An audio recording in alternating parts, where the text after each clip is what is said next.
সুন্দর যার ওই সমস্ত কাজ কারবার যারা করে মানুষের চেহারা মাপ জপ করে যারা এগুলো উপস্থাপন করে তাদের বর্ণনা কি নাম বলেন বলে কি কেমন পড়াশোনা করে বলে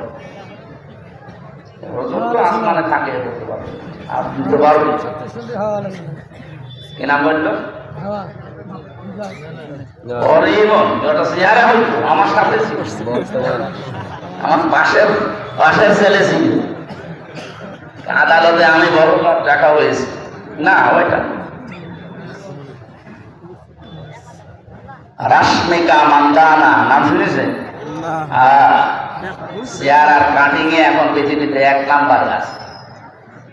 এই মহিলার দিকে একটু আল্লাহর নাম দিয়ে তাকাবো, দেখেন তো কি সুন্দর করে আল্লাহ তারে বানিয়েছে।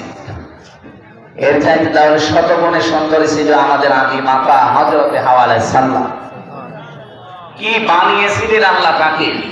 2 নম্বরের নাম পেয়েছে হযরতে জুলাইখা, ইউসুফ নবীর স্ত্রী। 3 নম্বরে নাম পেয়েছে ইব্রাহিম নবীর বড় স্ত্রী হযরতে সাহারা রাদিয়াল্লাহু তাআলা আনহা। 4 নম্বরে আমাদের নবী মুহাম্মদ রাসূলুল্লাহর ছোট মেয়ে হযরতে ফাতিমা জোহরা রাদিয়াল্লাহু তাআলা। এত সুন্দর করে মানুষকে আল্লাহ বানিয়েছিলেন। মেয়েদের ভেতরে 4 জনকে।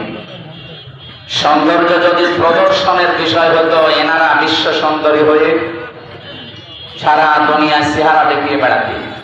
অথচ এই বিশ্ব সুন্দরীর তালিকায় যাদের নাম পেলাম, হযরতে ফাতেমা জীবিত অবস্থায় তো আছে, মরণের আগেও স্বামীকে বলেছিলেন আমি মারা গেলে চাড়াপানি করে আমার কবরে দিয়ে।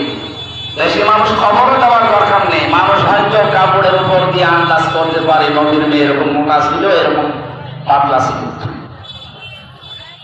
নিজের চেহারাকে